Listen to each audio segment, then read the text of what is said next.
Good morning students. आज हम लेकर आए हैं आपके लिए मैकेनिक्स ऑफ सॉलिड की क्लास में जो हमारा क्वेश्चन है, ये एक बीम है। इस बीम पर हमें बनाना है shear force and bending moment diagram. Over hanging beam है इस तरह की बीम, ठीक है।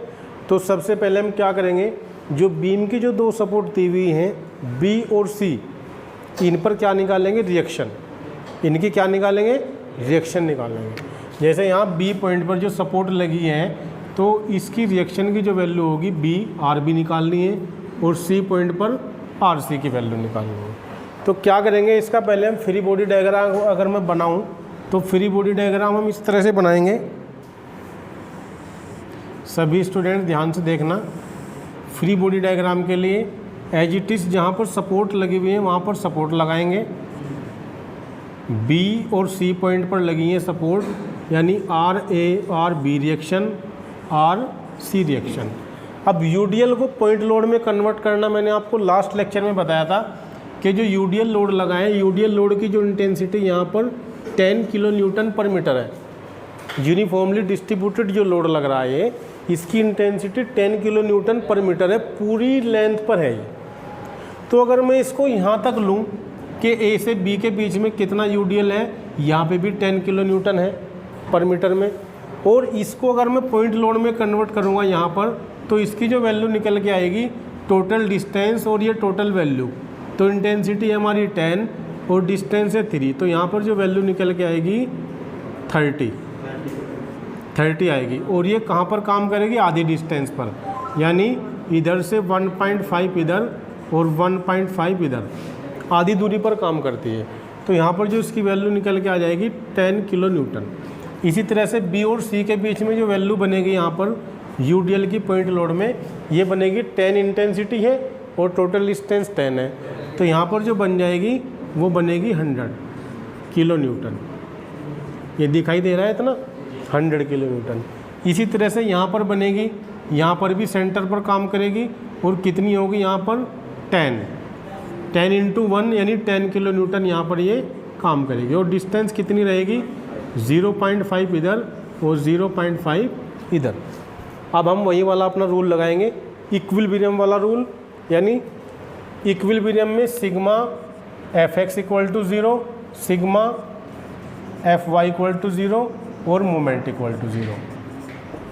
पहली कंडीशन यहाँ अप्लाई होगी नहीं। सेकंड कंडीशन में क्या है, एफ वाई वर्टिकल फोर्स यहाँ पे लगे हुए हैं सारे, हॉरिजॉन्टल फोर्स यहाँ पर कोई है नहीं, तो वर्टिकल के लिए सारे जोड़ते चले जाएंगे हम राइट की तरफ। तो पहले इस पॉइंट पर लगा हुआ है फोर्स, यानी ए और बी के बीच में फोर्स कितना, 30, ठीक है। तो 30 को लिखेंगे हम यहाँ पर। फिर बी पॉइंट पर है आर बी, ये माइनस का होगा 30 क्योंकि डाउनवर्ड है। जो फोर्स नीचे की तरफ होगा वो माइनस, जो ऊपर की तरफ होगा पॉजिटिव, जो राइट में होगा पॉजिटिव, लेफ्ट में होगा नेगेटिव। ये बातें आपको ध्यान रखनी है। तो डाउनवर्ड है तो 30, अपवर्ड आर बी प्लस और 100, बी माइनस होगा, नीचे की तरफ लग रहा है, और फिर आगे की तरफ भी माइनस है, 10 प्लस आर बी होगा, वो आर सी होगा इक्वल टू 0। तो यहाँ पर जो इक्वेशन बन के आएगी R B plus R C, ये इक्वल हो जाएगी, यानी 140 यानी 140 आ जाएगा। ये इक्वेशन फर्स्ट बन जाएगी। यहाँ तक समझ में आ गया। हम मूवमेंट लेंगे। हम मूवमेंट की कहानी शुरू होगी कि मूवमेंट हम ए पॉइंट पर ले रहे हैं। Summation of all forces of movement about point A, यानी ए पॉइंट के अबाउट सारे जितने भी फोर्स हैं सबका मूवमेंट हमें कराना है, यानी इस पॉइंट पर हम करा लेंगे। ए पॉइंट पर जितने भी फोर्स है, ए पर नहीं कराएंगे हम कराएंगे कहाँ पर, बी पर। हम बी पर कराएंगे। क्यों कराएंगे बी पर, हम बी पर इसलिए करा रहे हैं कि मूवमेंट हमें वहाँ कराना होगा जहाँ पर कम से कम एक फोर्स अननोन हो, जहाँ पर कम से कम एक फोर्स अननोन हो। तो यहाँ पर बी पर एक फोर्स अननोन है, या तो यहाँ पर मूवमेंट कराएंगे या यहाँ पर मूवमेंट कराएंगे। तो इधर से मूवमेंट करके जाएगा जब 3, तो कैसा होगा, ये एंटी क्लॉकवाइज, ठीक है, एंटी क्लॉकवाइज होगा बी पर। तो इसका मूवमेंट कितना होगा, माइनस होगा, यानी 30 इंटू डिस्टेंस कितनी कवर करेगा, 1.5। इसी तरह से आर बी का मूवमेंट करेंगे जब बी पर, तो मूवमेंट यहाँ पे 0 आएगा आर बी का। फिर इसको मूवमेंट कराएंगे हम यहाँ पर 10 को, वो सॉरी 100 को। 100 कैसा होगा, प्लस होगा ये, क्योंकि ये क्लॉकवाइज आएगा ऐसे। जो ऐसे मूवमेंट होगा वो पॉजिटिव होगा, ऐसे मूवमेंट होगा वो नेगेटिव होगा। तो 100 इंटू डिस्टेंस कितनी होगी टोटल यहाँ से यहाँ तक, क्योंकि आधी दूरी पर काम करता है, 5 और 5 ही इधर होगी, तो 100 इंटू 5। इसी तरह से अगला जो फोर्स है RC, RC कैसे मूवमेंट करके आएगा, एंटी क्लॉकवाइज। तो RC के लिए डिस्टेंस कितनी होगी B तक, 10। इसी तरह से अब 10 जो लगाए यहाँ पर, ये पॉजिटिव होगा मोमेंट इसका। अब 10 को डिस्टेंस कितनी चाहिए यहाँ से यहाँ तक, 10 तो है ही यहाँ डिस्टेंस, 0.5 और है, तो 10 इंटू 0.5, 10.5 आ जाएगा इक्वल टू 0। तो यहाँ से हम RC की वैल्यू निकाल सकते हैं आराम से। तो यहाँ से 10 RC निकाल सकते हैं, यानी हम इसकी वैल्यू निकालेंगे जो RC की कैलकुलेट करके कैलकुलेटर से। ये बताओ मुझे, कैलकुलेट करो अब सभी स्टूडेंट्स, कितनी वैल्यू आएगी। जो RC की जो वैल्यू आएगी वो आएगी आपकी 560। 10 RC equal to 10 RC equal to 560। तो RC की जो वैल्यू आएगी वो कितनी आएगी, 56 आएगी। RC की वैल्यू कितनी आएगी, 56। ठीक है, इसको नोट कर लेना। अब ये RC की वैल्यू हम पुट कहाँ करेंगे, इसको हम क्या करेंगे, putting in equation first equation हम इसको पुट करेंगे और वहाँ से वैल्यू निकल जाएगी किसकी, RB की यहाँ पर वैल्यू पुट करेंगे तो इधर माइनस जाएगा 56, तो 140 में से 56 माइनस होगा तो कितना बचेगा, 44, हाँ 84। तो 84 यहाँ पे आ गया। ये भी यूनिट किस में होगी, किलो न्यूटन में, ये भी किस में होगी, किलो न्यूटन में। तो हमारी दोनों जो रिएक्शन है वो हमने फाइंड आउट कर ली है। ठीक है, हमने फाइंड आउट कर ली है B और C पॉइंट पर। अब हम क्या करेंगे, कैलकुलेशन करेंगे किसकी, शियर फोर्स और बेंडिंग मोमेंट की। शियर फोर्स डायग्राम के लिए हम कैलकुलेशन करेंगे। जैसा मैंने बताया था कि जितने भी फोर्स होंगे सभी फोर्स को जहाँ जहाँ पर भी फोर्स लग रहे होंगे वहाँ पर हम, जहाँ पर भी पॉइंट लोड पहले से होंगे, जहाँ पर पहले से पॉइंट लोड होंगे वहाँ पर हम क्या निकालेंगे, फोर्स निकालेंगे। कौन सा, शियर फोर्स। वहाँ पर 2 पॉइंट लेंगे। जैसे कि यहाँ पर मैं लूँगा शियर फोर्स, यहाँ पर लिख दे रहा हूँ, शियर फोर्स एट स्टार्टिंग का पॉइंट है हमारा ए के 2 पॉइंट होंगे, A1 और A2। A1 का मतलब ए से पहले कितने फोर्स हैं, तो ए से पहले 0 हैं। A2 का मतलब अगर A2 पर कोई फोर्स लग रहा A पर तो उसको भी कंसिडर कर लेंगे, लेकिन वहाँ पर कोई फोर्स नहीं है तो 0। इसी तरह से अब अगली तरफ शियर फोर्स एट B पर भी 2 फोर्स निकल के आएंगे, B1 और B2। B1 का मतलब B से पहले, B1 का मतलब B से पहले कितना फोर्स है, 30। कैसा है, माइनस का, तो यहाँ पे लिखा -30। B2 का मतलब अगर B पर भी कोई लग रहा तो उसको साथ में जोड़ देंगे। B पर कितना लगा हुआ है, 84 प्लस का, तो कितना निकल के आएगा, ये 54 प्लस का आएगा। ठीक है ना, 30 माइनस हो गए तो 54 बचा। इसी तरह से शियर फोर्स यहाँ पे लिखेंगे, शियर फोर्स एट B के बाद अगला पॉइंट है C के भी 2 पॉइंट निकल के आएंगे, C1 और C2। C1 का मतलब C से पहले देखो यहाँ पर कितने फोर्स हैं भाई, 84 तो यहाँ तक निकल गए, उसके बाद 100 और है माइनस का, तो 54 तो है ही है, प्लस के और माइनस का 100 है, तो कितना बचा, 46 माइनस का, 46 माइनस का निकल के आया यहाँ पर, 46 माइनस। अब 46 माइनस तो पहले से ही है, C पर कोई फोर्स लग रहा होता है उसको लिख देते हैं, फिर हम C2 का मतलब ये होता है कि C2 पर हमारा फोर्स जो है कितना है, RC, और RC की वैल्यू है 56 प्लस की, तो 56 प्लस का है तो ये कितनी आएगी वैल्यू यहाँ पर, 10 प्लस की आएगी 10। इसी तरह से अब हम शियर फोर्स कहाँ निकालेंगे, शियर फोर्स एट D पर। D के भी 2 पॉइंट ले लो, D1 और D2। D1 का मतलब D से पहले कितने हैं, 10 तो पहले ही है, ठीक है, 10 तो पहले ही है, और सी और डी के बीच में कितना 10 हो रहा है माइनस का, तो -10 तो कितना आ गया 0। D2 का मतलब D पर कोई फोर्स हो तो उसको भी लिख देंगे साथ में ऐड करके, लेकिन कोई है ही नहीं वहाँ पे, तो 0 ही आएगा। तो 0 से स्टार्ट हुआ, 2 पॉइंट यहाँ पे भी 0 के आए, यहाँ पे भी 0 के आए स्टार्टिंग में, ठीक है। तो हमारी ये कैलकुलेशन इसकी पूरी हो गई शियर फोर्स की। अब कैलकुलेशन हम किसकी करेंगे,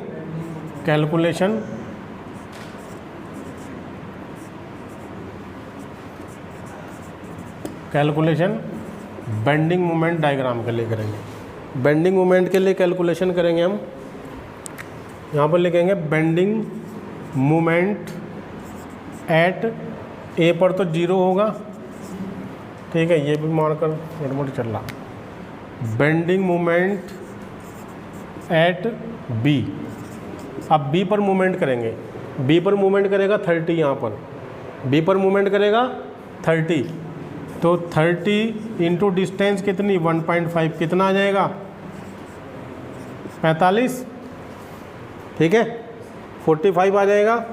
अब बेंडिंग मोमेंट एट सी पर मूवमेंट कराएंगे हम, जितने भी फोर्स हैं सारे सभी को, 30 को कराएंगे, तो 30 को करा लो या ऐसे करा लो। देखो सी पर जब कराएंगे हम, सी पर का मतलब है ये यहाँ से यहाँ तक जितना यूडीएल लोड लग रहा है, इस यूडीएल लोड की टोटल इंटेंसिटी कितनी हो जाएगी यहाँ से यहाँ तक, भाई 13 डिस्टेंस है, 13 इंटू 10 130 हो जाएगा।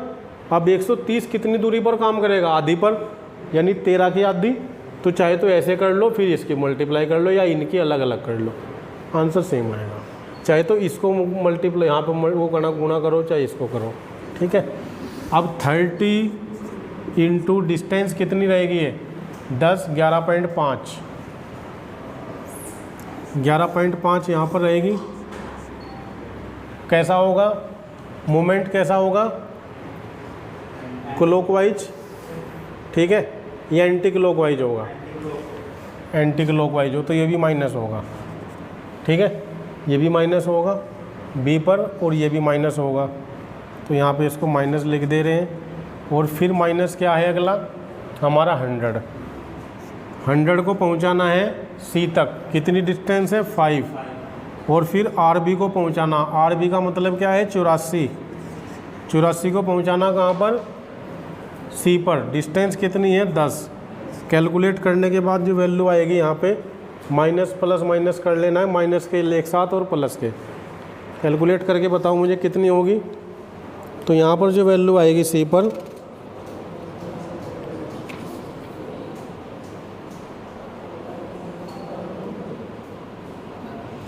-5 आएगी, सी पर जो वैल्यू होगी वो -5 आएगी यहाँ पर। अब बेंडिंग मोमेंट एट, कैलकुलेशन करने के बाद देखना -5 है क्या, कैलकुलेटर से कैलकुलेट करो फटाफट, कैलकुलेटर नहीं है क्या तुम्हारे पास। एट डी पर मोमेंट निकालेंगे, डी पर मोमेंट के लिए फिर से हम निकाल जाएंगे, ऐसे ही टोटली निकाल लेंगे हम इस बार। 10 इंटू 14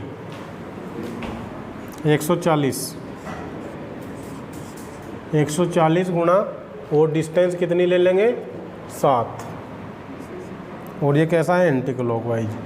फिर हम कैसा लेंगे +84, मल्टीप्लाई कितना ले लेंगे 11, और फिर कैसा लेंगे क्लॉकवाइज, तो ऐसा होगा आर सी की वैल्यू है 56 इंटू 0.5 1। ये कैलकुलेटर करने के बाद जो आएगी वैल्यू कितनी आएगी 0 आएगी। कैलकुलेट करो,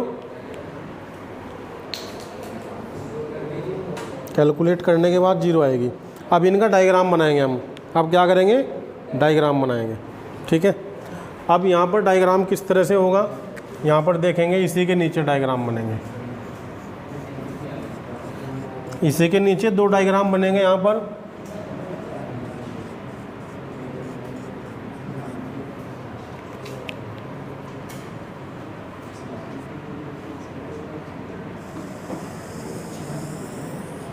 ये डायग्राम बनेगा यहाँ पर इस तरह से।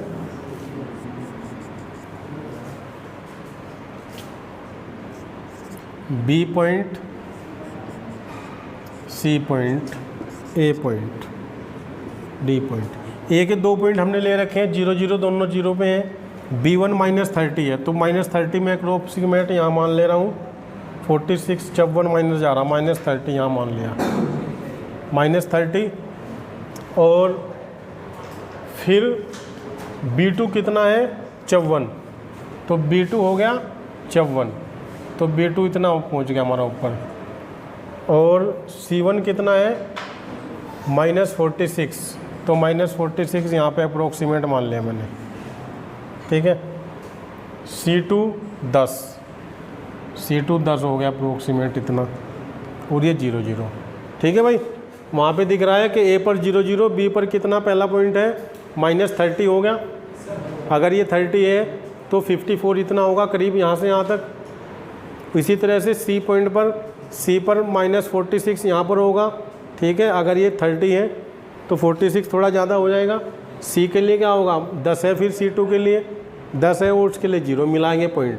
A से पॉइंट इसको मिलाएंगे तो ये पॉइंट जो है किस तरह से मिलेगा, बढ़ता हुआ जा रहा है। अच्छा यहाँ से आएगा इधर से ऐसे, ये ऐसे आ रहा है नीचे की तरफ A से B2 है इतना, तो इसको इस तरह से बनाएंगे कर्व टाइप में। इसको फिर ऊपर से लेके चलेंगे ऐसे, मार्कर थोड़ा बेकार होगा, ठीक है। इसको ऐसे लेके चलेंगे। अब यहाँ पर भी इनको आपस में ऐसे ही मिला लेंगे हम। अब यहाँ इनको कैसे मिलाएंगे, यहाँ इनको किस तरह से मिलाएंगे हम, कर्व टाइप में नहीं मिलाएंगे इसको। कर्व टाइप में बेंडिंग मोमेंट मिलता है। कर्व टाइप में कौन मिलता है, बेंडिंग मोमेंट मिलेगा।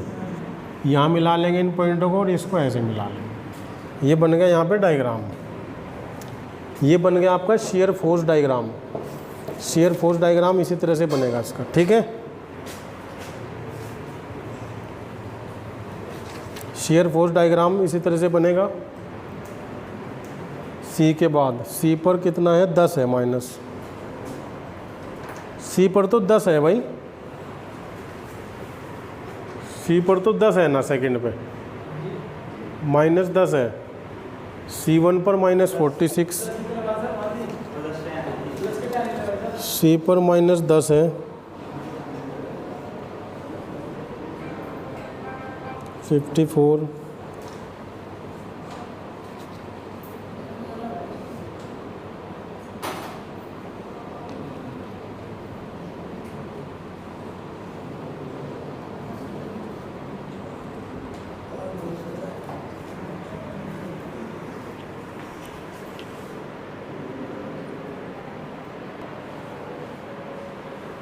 यहाँ पर जो है इसी तरह से ये 10 हो जाएगा और ये जो है -46 है, यानी ये 46 होगा।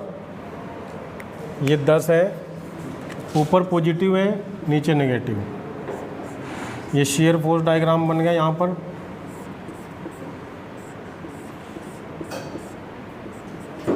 अब बेंडिंग मोमेंट डायग्राम बनाएंगे हम। ये 56 था हमारा, 54 था। यहाँ पर कितनी वैल्यू है 54 है, यहाँ पर है -30 और ये है 10। ये बेंडिंग मोमेंट डायग्राम है। शियर फोर्स डायग्राम के लिए क्या करेंगे हम, इसी के नीचे लाइन ड्रॉ करेंगे। जनरली जो हमारा डायग्राम है वो डाउनवर्ड बनेगा।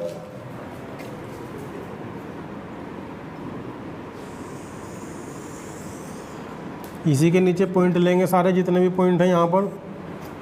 ये वो पॉइंट है जहाँ पर शियर फोर्स 0 है। ये पॉइंट कौन सा है जहाँ पर शियर फोर्स 0 है। ये कैलकुलेशन होती है इस पॉइंट की भी, A B C D। अब A पर कितना बेंडिंग मोमेंट हमने लिया था, A पर मोमेंट हमारा 0, B पर 45, B पर 45 है तो 45 अप्रोक्सीमेट में यहाँ ले रहा, माइनस का है तो माइनस यहाँ ले रहा मैं इधर। और फिर C पर कितना है, C पर -5 है, C पर -5, ये यहाँ ले रहा मैं 44, यहाँ तक दिखाई दे रहा होगा। और -5 यहाँ पर आ जाएगा। 2 ही पॉइंट है इसमें। फिर D पर 0। इनको हम कैसे मिलाएंगे, इनको हम इस तरह से मिलाएंगे, कर्व टाइप में लेके चलेंगे, इनको हम कर्व टाइप में लेके चलेंगे। इधर ये है। अब यहाँ पर क्या करना हमें स्टूडेंट, कुछ स्टूडेंट क्या करते हैं, गलती ये कर देंगे कि इसको ऐसे मिला देंगे कर्व टाइप में लेके, लेकिन ये ऐसे नहीं हमें मिलाना है, या हमें ऐसे नहीं मिलाना। हाँ नहीं, चलो कोई नहीं, वो तो चल रहा। तो इसमें क्या है, नीचे की तरफ हमें लेके नहीं चलना है, हमें क्या करना है, यहाँ पे क्या देखना कि यहाँ पर शियर फोर्स मैक्सिमम हो, वो बेंडिंग मोमेंट मैक्सिमम होगा। मैक्सिमम का मतलब है पॉजिटिव होगा, कहाँ पर, जहाँ पर शियर फोर्स 0 होगा। तो इस पॉइंट पर हमें जो है मैक्सिमम दिखाना है शियर फोर्स। तो एक आर्क टाइप हमें बनाते हुए चलना है ऊपर की तरफ को, इसमें इस तरह से। तो ये ऊपर उठाते हुए हम इसको यूँ बनाते हुए चलेंगे हम ऊपर की तरफ को, कि जहाँ पर जो है बेंडिंग मोमेंट मैक्सिमम होगा, ये मैक्सिमम होगा बेंडिंग मोमेंट यहाँ पर, और फिर इसको डायरेक्टली यहाँ पर मिला देंगे। ये हम आपका डायग्राम बनेगा बेंडिंग मोमेंट का। क्यों बनेगा, क्यों मैंने मैक्सिमम इसको यहाँ तक उठाया है, क्यों मैंने इसको यहाँ तक उठाया है, इस पॉइंट तक, इस पॉइंट तक मैंने इसको इसलिए उठाया भाई कि यहाँ पर जो है शियर फोर्स जहाँ 0 होगा वहाँ पर बेंडिंग मोमेंट मैक्सिमम होता है। ठीक है, ये बात आप याद रख लेना। अब ये कितना होगा, जैसे ये तो आपको पता कि आपने कैलकुलेट कर लिया कि ये -5 है और ये कितना है, ये भाई 45 है। अब ये कितना होगा, इसके लिए क्या करेंगे हम कि ये कितना ऊपर है, इसके लिए हमें क्या करना पड़ेगा, हमें डिस्टेंस लेनी पड़ेगी। डिस्टेंस कितनी लेनी पड़ेगी, ये डिस्टेंस कि यहाँ से यहाँ तक की डिस्टेंस ये कितनी है, जहाँ पर ये 0 है, जहाँ पर क्या 0 है, शियर फोर्स 0 है जिस पॉइंट पर। ये टोटल डिस्टेंस आपको पता है, ये टोटल डिस्टेंस जो है आपको पता है कितनी है, टोटल डिस्टेंस 10 है, टोटल डिस्टेंस 10 है, ये x होगी, तो ये डिस्टेंस कितनी हो जाएगी इधर वाली, 10 - x। तो इसकी वैल्यू हम निकालेंगे, अब ये ट्रायंगल फार्मूले से निकालते हैं। इसको कैसे निकालते हैं, जैसे ये, इसको मैं यहाँ पे इस तरह से ले रहा, ये ऐसे, ये 10 - x होगी, ये x होगी, यहाँ पर कितना है 54, और यहाँ पर कितना है 46। तो इसके अपोन में ये करते हैं, इसके अपोन में ये करते हैं, x की वैल्यू आ जाएगी बराबर करके। यहाँ पर कर दे रहा मैं इधर कि 54 × x = 10 - x × 46। तो यहाँ से जो है x की वैल्यू फाइंड आउट हो जाएगी हमें कि कितनी डिस्टेंस है x की वैल्यू, यानी ये वैल्यू हमें निकल जाएगी। फिर हम यहाँ से बता देंगे कि A पॉइंट से कितनी दूर शियर फोर्स 0 होगा बीम पर, कि A से कितनी दूर शियर फोर्स 0 होगा इस पॉइंट से। जब हम x की वैल्यू यहाँ से फाइंड आउट कर लेंगे, ये x की वैल्यू यहाँ पे ऐड कर देंगे इस टोटल डिस्टेंस में, और टोटल इतनी आ जाएगी। x की वैल्यू हम फाइंड आउट करेंगे कि x हमारा है कितना, ये तो x की वैल्यू जो आएगी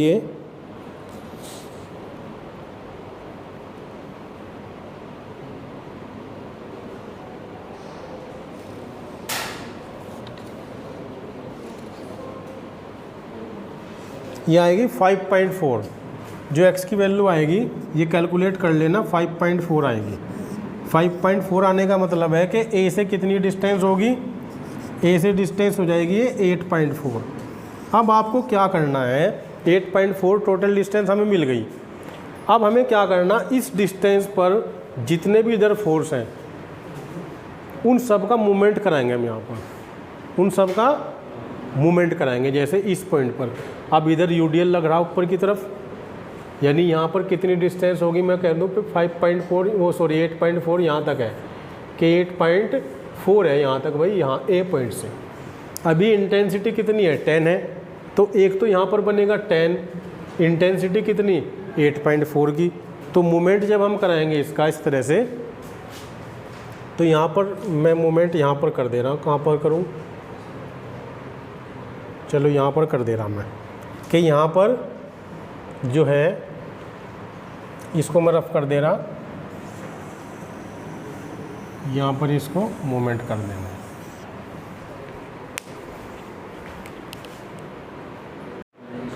ठीक है, हमें जो है यहाँ पर क्या लेना है, मूवमेंट लेना। किस पॉइंट पर, 8.4 डिस्टेंस पर, तो 8.4 डिस्टेंस पर मूवमेंट कैसा जाएगा वो, एंटी क्लॉकवाइज। 8.4 डिस्टेंस पर मूवमेंट करा जाएगा एंटी क्लॉकवाइज। क्लॉकवाइज किसका जाएगा, आरबी का। आरबी की वैल्यू कितनी है, हाँ भाई आरबी की वैल्यू कितनी थी, 84। तो 84 जाएगा प्लस, यानी इसका जाएगा प्लस, इसका होगा माइनस। डिस्टेंस कितनी होगी वहाँ तक, आरबी की डिस्टेंस कितनी होगी वहाँ तक, 3 माइनस करेंगे 8.4 से 5.44। तो ये मोमेंट हम निकालेंगे कितना आएगा यहाँ पे, इसकी वैल्यू कैलकुलेट करेंगे या किसी पर। भाई एक फोर्स तो ऊपर की तरफ है, बाकी ये नीचे की तरफ है। भाई 10 इंटेंसिटी है, टोटल डिस्टेंस से मल्टीप्लाई करके आधी दूरी पर काम करता है। आधी पर काम करने के लिए क्या करेंगे हम, देखो हमने इंटेंसिटी ली इतनी, ये तो हो गई इंटेंसिटी 8.4 इंटू 10, और डिस्टेंस के लिए क्या करेंगे 4.2, डिस्टेंस के लिए क्या करेंगे 4.2 आधी दूरी, यानी ये तो होगा टोटल लोड 8.4 इंटू 10, और दूरी हो जाएगी आधी। फिर नीचे से कितना लग रहा 84, और डिस्टेंस कितनी बचेगी 5.4। तो ये लोड की वैल्यू आ जाएगी कि कितना हमारा ऊपर तक। जो इसकी कैलकुलेशन हम करेंगे तो लोड की जो वैल्यू आएगी, कैलकुलेट करना सभी, 100.8 कितनी 100.8 न्यूटन, इतनी आएगी, कैलकुलेट करके देख लेना आप। तो यहाँ पर कितना होगा, यानी अगर ये 45 है, इसको थोड़ा और ऊपर उठाएंगे हम, कितना उठाएंगे और ऊपर की तरफ लेके जाओ इसे, और ऊपर दिखा है तो ठीक है भाई, या इसको कम कर लेंगे ग्राफ के लिए, तो आ जाएगा आपका 100.8 किलो न्यूटन मीटर। तो ये पॉजिटिव, ये नेगेटिव। सभी को क्वेश्चन समझ में आया, कोई डाउट हो तो पूछें। Thank you.